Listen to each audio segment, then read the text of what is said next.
So good morning mga kababayan. Ipakita ko lang sa inyo itong mensahe ni President Duterte sa mga kababayan natin na unvaccinated na maaari silang ipaaresto sa pamamagitan ng mga barangay official.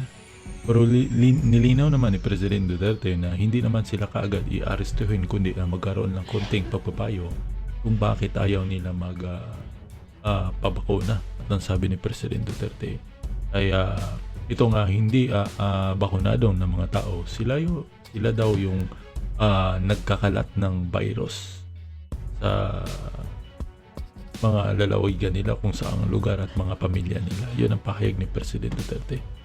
So inyo matandaan na itong bansa natin ay ayon kay Secretary Roque ay nakapagbili kasi sabi ni Roque 210 million doses has been delivered to the Philippines. So ibig sabihin mayroon tayong 210 million na mga bakuna sa ating bansa. So medyo kasi yan napakarami yan dahil 110 million populasyon lang tayo including yung mga bata. So panoorin niyo ito mga kababayan, itong mensahe ni President Duterte na sinasabi niya itong mga kababayan natin na unvaccinated ay gusto niyang ipaaresto. Pero ang tanong ko sa inyo, ano ang reaction niyo dito mga kababayan? Ako, supporters ako ni President Duterte. Pero sa akin, siguro magkakaroon ng konting balanse dito mga kababayan.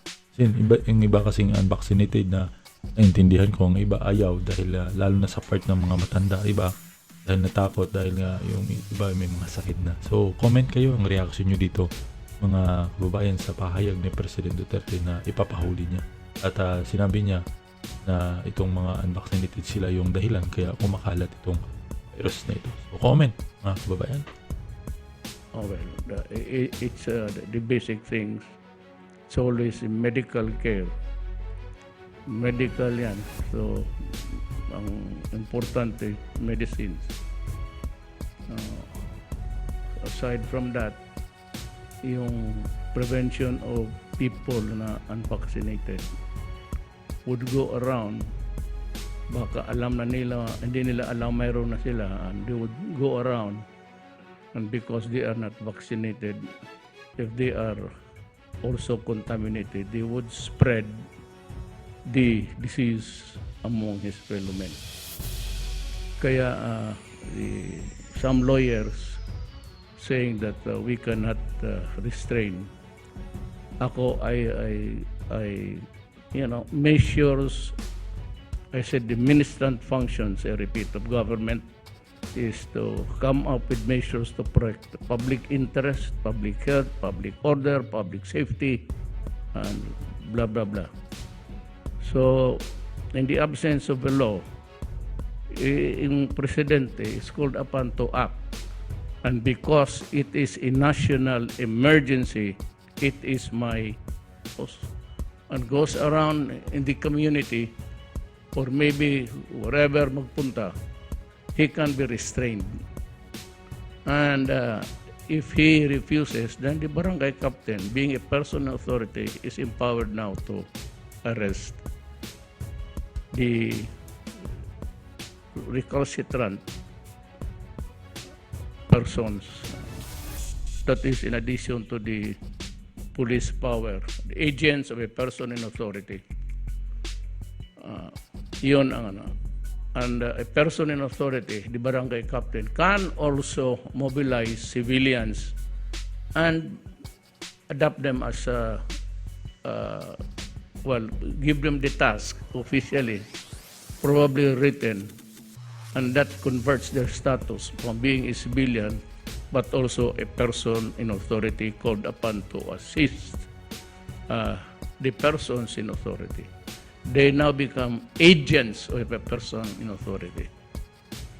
That is my position. Bahala ng, well, they can file cases.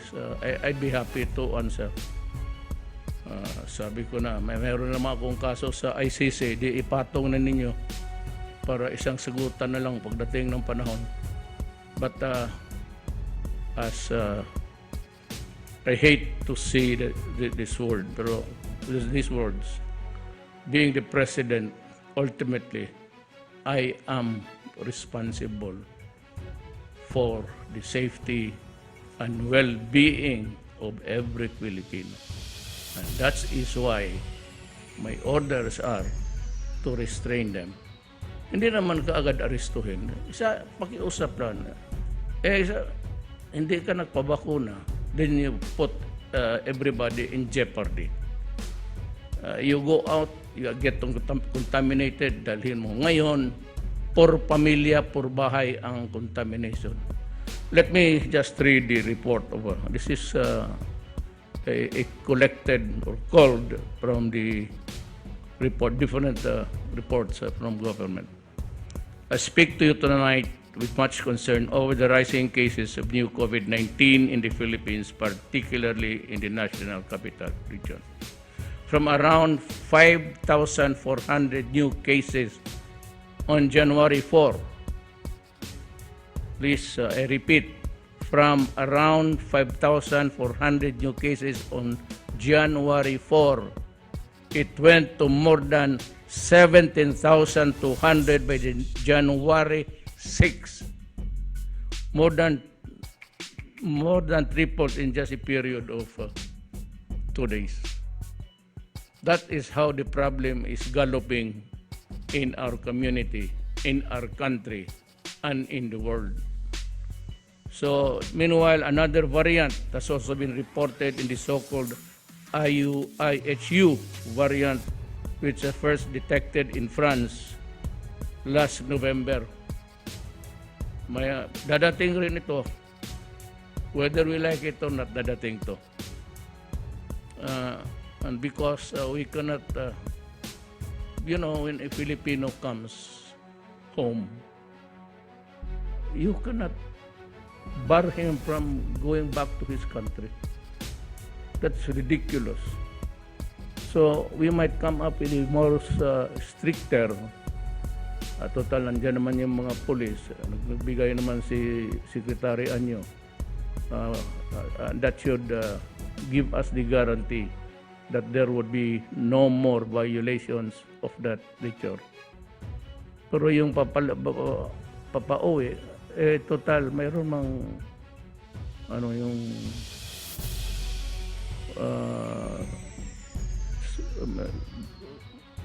mayroon man yung swabing pati the mandatory, I think, of being in the quarantine houses in the hotel.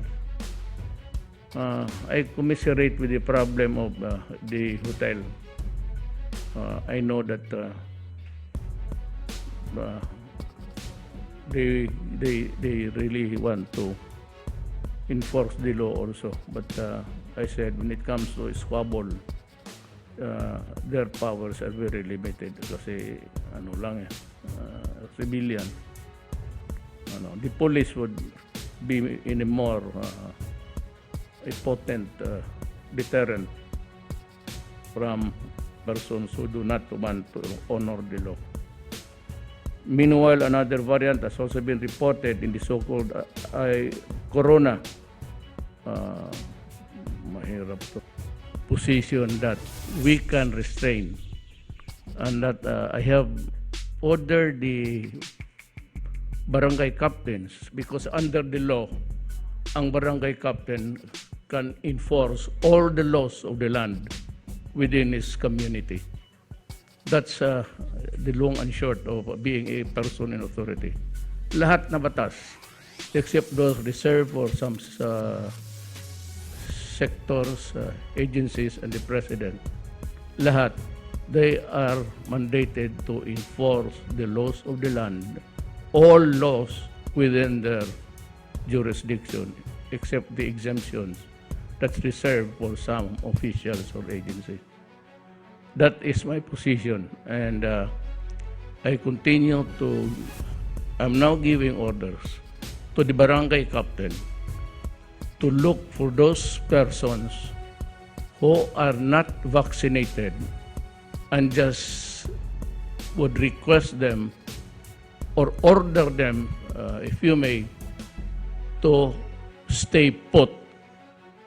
And if he refuses, he goes out of the house.